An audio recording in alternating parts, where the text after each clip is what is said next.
तो चलिए दोस्तों, बिना वक्त गंवाए आज की यह दिल दहला देने वाली कहानी शुरू करते हैं। प्यारे दोस्तों, आज की यह कहानी सिर्फ एक कहानी नहीं बल्कि उन लोगों के लिए एक आईना है जो समझते हैं कि ताकत, पैसा और रसूख ही सब कुछ है। अक्सर हम दुनिया की चकाचौंध में यह भूल जाते हैं कि हमारे ऊपर एक और जात है जो चुपचाप सब देख रही है। अल्लाह की लाठी बे आवाज होती है, लेकिन जब वो चलती है तो बड़े बड़े तख्त और ताज मिट्टी में मिल जाते हैं। आज हम आपको एक ऐसी मजलूम और खामोश औरत की दास्तान सुनाएंगे जिसे अपनों ने ही बेसहारा करके दर दर की ठोकरें खाने पर मजबूर कर दिया। उसे लगा कि उसकी दुनिया खत्म हो गई, लेकिन वो नहीं जानती थी कि उसके सब्र का एक एक आंसू अर्श आसमान पर कबूल हो रहा है। यह कहानी है सलीमा की, जिसके पास न दौलत थी न सिफारिश। उसके पास था तो सिर्फ अपने रब पर अटूट भरोसा। आज की वीडियो में आप देखेंगे कि कैसे एक मजलूम की आह जालिमों के घमंड को राख बना देती है और कैसे अल्लाह ताला खाक छानने वालों को इज्जत के आसमान पर बिठा देता है। अगर आपको भी लगता है कि आपके साथ नाइंसाफी हो रही है तो आज की यह वीडियो आपके दिल को सुकून भी देगी और आपको सब्र की ताकत भी दिखाएगी। चलिए शुरू करते हैं दिल को झकझोर देने वाली यह सच्ची दास्तान। गांव की सुबह बड़ी सुहानी होती है, लेकिन हफीजा बीवी के घर की दीवारें एक कड़वे सच की गवाह थीं। इस घर में रहने वाले दो भाई रहीम और अयान एक ही कोख से जन्मे थे, लेकिन उनकी तकदीर और उनकी मां की नजरों में जमीन आसमान का फर्क था। हफीजा बीवी एक ऐसी खातून थी जिन्हें सादगी से ज्यादा चमक धमक पसंद थी। बड़ा बेटा रहीम शहर में रहता था। वह जब भी गांव आता अपनी बड़ी सी कार से धूल उड़ाता हुआ आता। उसके हाथों में कीमती घड़ियां होती और जुबान पर अपनी तरक्की के किस्से। वह अपनी मां के लिए शहर से रेशमी साड़ियां और महंगे फल लाता। हफीजा बीवी की आंखें उसे देखकर ऐसे चमक उठती जैसे उनके सामने कोई शहजादा खड़ा हो। हफीजा बीवी ऊंची आवाज में बोली, अरे ओ सलीमा, देख मेरा शेर बेटा आया है, जल्दी से जा और उसके लिए बादाम वाला दूध बना। और सुनो, बिस्तर पर वो नई वाली चादर बिछाना। रहीम को साधारण बिस्तर पर नींद नहीं आती। उसी घर के एक कोने में खड़ा छोटा बेटा अयान यह सब खामोशी से देख रहा होता। अयान, जिसने अपनी पूरी जवानी गांव की मिट्टी और मां की सेवा में गुजार दी थी। वह सुबह 4 बजे उठता, खेतों में हल चलाता और शाम को जो भी 4 पैसे कमाता मां के हाथ पर रख देता। लेकिन हफीजा बीवी के लिए अयान की वो मेहनत फर्ज थी और रहीम का दिया हुआ तोहफा एहसान। अयान धीमी आवाज में बोला, अम्मी, मैं आज मंडी गया था, आपके लिए आपकी पसंद के अमरूद लाया हूं। हफीजा बीवी बिना देखे बोली, रख दे वहीं कोने में। अभी रहीम के पास बैठ, देख वो कितनी बड़ी बड़ी बातें बता रहा है। तू तो बस सारा दिन मिट्टी में सान कर आता है, कभी अपने भाई से भी कुछ सीख लिया कर। अयान का दिल छलनी हो जाता, पर वह कुछ न कहता। वह जानता था कि मां की डांट में भी दुआ होती है, ऐसा वह सोचता था। लेकिन वह यह नहीं देख पा रहा था कि यह डांट नहीं बल्कि एक गहरी नफरत और भेदभाव की दीवार थी जो घर के बीचों बीच खड़ी हो चुकी थी। अयान की बीवी सलीमा, जो एक बेहद नेक और सीधी सादी लड़की थी, वह घर का सारा काम करती। गोबर पाथने से लेकर कुएं से पानी भरने तक सारा बोझ उसी के कंधों पर था। दिन भर की ये थकाने वाली मेहनत भी सलीमा के लिए कम थी, क्योंकि उसे काम से ज्यादा घर वालों के तानों और बेइज्जती का बोझ उठाना पड़ता था। सलीमा की आंखों में आंसू आ जाते। वह रात भर चूल्हे के सामने बैठती। धुआं उसकी आंखों में चुभता, लेकिन उसे दुख धुएं का नहीं बल्कि उन तानों का था जो उसे बिन बात के सुनने पड़ते थे। अयान जब रात को थका हारा कमरे में आता तो सलीमा को रोता देख उसका दिल भर आता। अयान बोला, सलीमा, रो मत, अल्लाह सब्र करने वालों के साथ है। आज हमारी गरीबी उन्हें खटकती है, लेकिन याद रखना, इज्जत और जिल्लत सिर्फ अल्लाह के हाथ में है। बस अपना दिल साफ रखो। पर अयान यह नहीं जानता था कि यह भेदभाव तो बस शुरुआत थी। लालच और घमंड की आग इस घर को ऐसी जगह ले जाने वाली थी जहां से वापसी का कोई रास्ता न था। और हफीजा बीवी, जो इस घर की बड़ी थी, उन्होंने अपनी ममता को पैसे के तराजू में तौल दिया था। रहीम की शादी शहर के एक रईस घराने की लड़की शगुफ्ता से तय हुई थी। हफीजा बीवी की खुशी का ठिकाना न था। पूरे गांव में ढिंढोरा पिटवाया गया। अयान ने अपनी पूरी जमा पूंजी, जो उसने सालों से मेहनत करके एक एक रुपया जोड़कर बचाई थी, भाई की शादी की तैयारी में लगा दी। उसने टेंट वालों से लेकर हलवाई तक हर काम खुद दौड़ दौड़ कर किया ताकि भाई की साख बनी रहे। लेकिन जब शगुफ्ता ने इस घर में कदम रखा तो वह अपने साथ खुशियां नहीं बल्कि घमंड और नफरत का काला साया लेकर आई। शगुफ्ता का पहला दिन शगुफ्ता लाल जोड़े में सजी, सोने के भारी जेवरों से लदी जब घर में दाखिल हुई तो उसकी नजरें प्यार ढूंढने के बजाय कमियां ढूंढ रही थी। उसने कमरे के पुराने फर्नीचर और दीवारों की सीलन को ऐसे देखा जैसे वह किसी जेल में आ गई हो। शगुफ्ता नाक सिकोड़ते हुए बोली, अम्मी, रहीम तो कहते थे कि गांव का घर बहुत बड़ा और साफ है, लेकिन यहाँ तो सांस लेना भी मुश्किल है। और ये औरत कौन है जो फटे हुए दुपट्टे में मेरे पास खड़ी है? हफीजा बीवी मुस्कुराते हुए बोली, बेटा, ये सलीमा है, अयान की बीवी। तू फिक्र मत कर, ये घर के सारे काम कर लेगी। तू तो शहर की शहजादी है, तू बस आराम कर। सलीमा ने आगे बढ़कर शगुफ्ता के पैर छूने चाहे, लेकिन शगुफ्ता ने झटके से अपना पैर पीछे खींच लिया। शगुफ्ता बोली, दूर रहो, मेरे कीमती जोड़े पर तुम्हारे गंदे हाथ लग जाएंगे। हफीजा बीवी, इसे समझा दें कि मुझसे फासला बनाकर रखे। सलीमा का दिल टूट गया, पर उसने एक शब्द भी नहीं कहा। उसने सोचा शायद नई दुल्हन है, धीरे धीरे सब ठीक हो जाएगा। पर हालात ठीक होने के बजाय बिगड़ते चले गए। काम का बोझ और तानों की बौछार कुछ ही दिनों में घर का नक्शा बदल गया। शगुफ्ता दोपहर के 12 बजे सोकर उठती। उसके उठते ही सलीमा को नाश्ता तैयार रखना पड़ता। अगर चाय में जरा सी चीनी कम होती तो शगुफ्ता पूरा कप आंगन में फेंक देती। शगुफ्ता बोली, सलीमा, क्या तुझे अकल नहीं है? ऐसी चाय पीकर मेरा गला खराब हो जाएगा। जा, दोबारा बना कर ला, और याद रख, कप बिल्कुल साफ होना चाहिए। सलीमा दिन भर चक्की पीसती, कुएं से भारी बाल्टियां भरकर लाती, चूल्हे की आग में अपनी आंखें जलाती, और रात को जब सब सो जाते तो वह जूठे बर्तन साफ करती। अयान जब खेत से लौटता तो सलीमा को थका हुआ देखकर पूछता, सलीमा, क्या भाभी ने फिर कुछ कहा?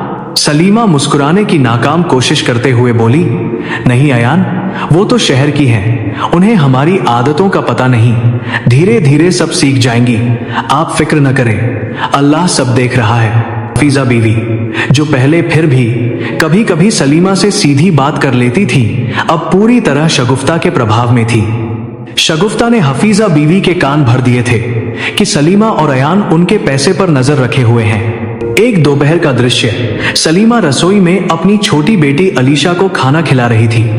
तभी शगुफ्ता वहां आई। शगुफ्ता बोली, अरे वाह, यहाँ तो चोरी छिपे मलाई खाई जा रही है। अम्मी, देखिए, सलीमा अपनी बेटी को वो दूध पिला रही है जो मैंने रात के लिए मंगवाया था। हफीजा बीवी चिल्लाती हुई आई, सलीमा, तेरी ये मजाल, तू मेरे पोतियों का हक मारकर अपनी बेटी को पिलाएगी। कल से तुझे दूध नहीं मिलेगा, सिर्फ सूखी रोटी खाकर काम चलाना होगा। सलीमा की आंखों से आंसू गिरकर खाने की थाली में पड़ गए। उसने कहना चाहा कि यह दूध उसने अयान की मेहनत की कमाई से अलग से खरीदा था, लेकिन उसकी आवाज उसके गले में ही दब गई। उसने अपना प्याला पीछे हटा लिया और अपनी बच्ची को गले से लगा लिया। यही वह समय था जब सलीमा के सब्र का इम्तिहान शुरू हुआ। उसने चुप रहना सीख लिया था। वह जानती थी कि अगर उसने पलटकर जवाब दिया तो घर में महाभारत मच जाएगी और अयान परेशान होगा। वह हर जुल्म सहती, हर ताना सुनती और रात को मुसल्ले नमाज की चटाई पर बैठकर सिर्फ एक ही बात कहती, या अल्लाह, मुझे सब्र दे, मेरे बच्चों का मुकद्दर संवार दे। कहते हैं कि तूफान आने से पहले सन्नाटा छा जाता है। सलीमा के जीवन में भी ऐसा ही एक सन्नाटा छाया हुआ था। वह अपने कमरे में बैठी अलीशा को सुला रही थी और रह रहकर उसका दिल डूब रहा था। अयान आज शहर गया था, गांव के लिए कुछ जरूरी सामान और खाद लाने। शाम ढल चुकी थी, रात गहराने लगी थी, पर अयान का कहीं पता नहीं था। हफीजा बीवी और रहीम अंदर के कमरों में आराम से खाना खा रहे थे। शगुफ्ता के कमरे से हंसने की आवाजें आ रही थीं, लेकिन सलीमा की आंखें दरवाजे पर टिकी थीं। सलीमा घबराहट में बोली, या अल्लाह, खैर करना। अयान अब तक क्यों नहीं आए? रास्ते ठीक नहीं है और बारिश भी शुरू हो गई है। तभी अचानक दरवाजे पर जोर जोर से दस्तक हुई। सलीमा नंगे पांव दौड़ी और दरवाजा खोला। सामने गांव के कुछ लोग खड़े थे। उनके चेहरे गमगीन थे और आंखों में नमी थी। गांव का एक आदमी कांपती आवाज में बोला, सलीमा बेटी, हिम्मत रखना। अयान की साइकिल को शहर वाले मोड़ पर एक तेज रफ्तार ट्रक ने टक्कर मार दी है। सलीमा के कानों में जैसे गरम शीशा उड़ेल दिया गया हो। वह वहीं पत्थर की मूरत बन गई। पीछे से हफीजा बीवी और रहीम भी बाहर आ गए। क्या हुआ? अयान कहाँ है? हफीजा बीवी ने पूछा। आदमी बोला, अम्मी जी, अयान अब इस दुनिया में नहीं रहा। वह मौके पर ही दम तोड़ गया। सलीमा के हलक से एक चीख निकली जो आसमान को चीर गई। हफीजा बीवी दहाड़े मारकर रोने लगी, लेकिन शगुफ्ता और रहीम की आंखों में दुख से ज्यादा एक अजीब सी फिक्र थी। फिक्र यह है कि अब अयान की जिम्मेदारी और उसके परिवार का बोझ उन पर पड़ेगा। अगले दिन अयान को सुपुर्द एक हाक कर दिया गया। सलीमा की दुनिया उजड़ चुकी थी। वह सफेद लिबास में एक कोने में बैठी थी। उसकी गोद में अलीशा थी और उसके वजूद में पल रही एक और नन्ही जान का उसे एहसास हो रहा था। वह बेवा विधवा हो चुकी थी, लेकिन उसका दुख अभी शुरू ही हुआ था। अयान के इंतकाल को 8 दिन भी नहीं हुए थे कि शगुफ्ता के तेवर फिर से बदल गए। उसे सलीमा का घर में होना खटकने लगा। शगुफ्ता रहीम से बोली, देखो रहीम, मैं इस मनहूस औरत का बोझ और नहीं उठा सकती। इसके शौहर ने तो पीछे कुछ छोड़ा नहीं, उल्टा अयान के हिस्से का कर्जा भी हमें ही चुकाना पड़ेगा, और ऊपर से ये फिर से मां बनने वाली है। हमें इसे जल्द से जल्द यहां से निकालना होगा। रहीम, जो अपनी बीवी की मुट्ठी में था, उसने भी शर्म और हया को ताक पर रख दिया। सलीमा रसोई में पानी पीने गई तो हफीजा बीवी ने उसके हाथ से गिलास छीन लिया। हफीजा बीवी बोली, अब यहाँ तेरा कोई हक नहीं है सलीमा। अयान गया तो तेरा रिश्ता भी इस घर से खत्म हो गया। तू यहाँ मुफ्त की रोटियां तोड़ रही है और मेरी बहू शगुफ्ता को तेरी शक्ल से चिढ़ होती है। सलीमा ने रोते हुए अपनी सास के पैर पकड़ लिए। सलीमा बोली, अम्मी, मैं कहाँ जाऊंगी? मेरा इस दुनिया में कोई नहीं है। मैं घर का सारा काम करूंगी, आपकी गुलामी करूंगी, बस मेरी बच्चियों के सिर से छत मत छीनिए। अयान की रूह को दुख पहुंचेगा। अयान की रूह की बात मत कर। उसकी मनहूसियत की वजह से हमारे घर की बरकत चली गई है। आज ही आज में अपना बोरिया बिस्तर समेट और यहां से दफा हो जा। रहीम ने सलीमा का हाथ पकड़ा और उसे धक्के देते हुए आंगन के बीच ले आया। सलीमा गिर पड़ी। उसकी गोद में अलीशा रोने लगी। पड़ोसी जमा हो गए, लेकिन रहीम और शगुफ्ता की दौलत के आगे किसी की बोलने की हिम्मत नहीं हुई। सलीमा ने देखा कि उसकी अपनी सास, जिसने अयान को जन्म दिया था, वह भी खामोश खड़ी रही। सलीमा ने अपनी आंखों के आंसू पोंछे और खड़ी हो गई। उसने आसमान की तरफ हाथ उठाए। सलीमा बोली, या अल्लाह, तूने देखा, इन्होंने एक बेसहारा बेवा को उसके बच्चों के साथ घर से निकाला है। आज मेरा कोई गवाह नहीं, पर तू तो गवाह है। मैं इनसे बदला नहीं मांगती। सलीमा ने अलीशा की उंगली पकड़ी, अपनी एक छोटी सी पोटली उठाई और उस घर से बाहर निकल गई जहां उसने अपनी जिंदगी के सबसे हसीन और सबसे दुखद पल बिताए थे। बारिश थम चुकी थी, पर सलीमा की आंखों के सावन का अभी अंत नहीं था। वह अंधेरी सड़क पर अकेली थी, पर उसके साथ उसका रब था। जब इंसान के सारे रास्ते बंद हो जाते हैं, तब खुदा का रास्ता खुलता है। सलीमा उस रात सड़क पर थी, बेघर और बेसहारा, लेकिन उसे अपने रब पर पूरा भरोसा था। तभी अंधेरे में एक लालटेन की रोशनी दिखाई दी। वह रुबीना खाला थी, जो गांव के किनारे एक छोटे से मकान में रहती थी। रुबीना खुद एक विधवा थी और सिलाई कढ़ाई करके अपना गुजारा करती थी। रुबीना खाला सहारा देते हुए बोली, सलीमा बेटी, इस हाल में यहाँ क्या कर रही हो? चलो मेरे साथ। जब तक तुम्हारा कोई ठिकाना नहीं बनता, मेरा घर तुम्हारा घर है। सलीमा की आंखों में आंसू आ गए। अल्लाह ने एक फरिश्ता भेज दिया था। रुबीना खाला ने न सिर्फ उसे छत दी, बल्कि उसे जीने का हुनर भी सिखाया। सलीमा ने रुबीना खाला से सिलाई सीखी। कुछ ही महीनों बाद सलीमा ने अपनी छोटी बेटी मरियम को जन्म दिया।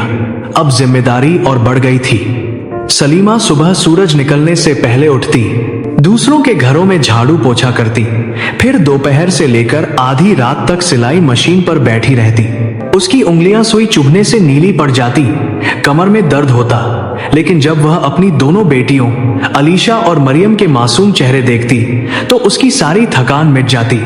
सलीमा बेटियों से बोली, बेटा, हमारे पास धन दौलत नहीं है, लेकिन हमारे पास मेहनत और अल्लाह का नाम है। तुम खूब पढ़ना, इतना पढ़ना कि दुनिया तुम्हें तुम्हारी कामयाबी से पहचाने, न कि तुम्हारी गरीबी से। जब वक्त गुजरता गया, अलीशा और मरियम बड़ी होने लगी। वे अपनी माँ के संघर्ष को देखती थीं, जहाँ गांव की दूसरी लड़कियां मेलों और त्योहारों में नए कपड़े मांगती थीं, वहीं सलीमा की बेटियां पुरानी किताबों को जोड़ जोड़ कर पढ़ती थीं।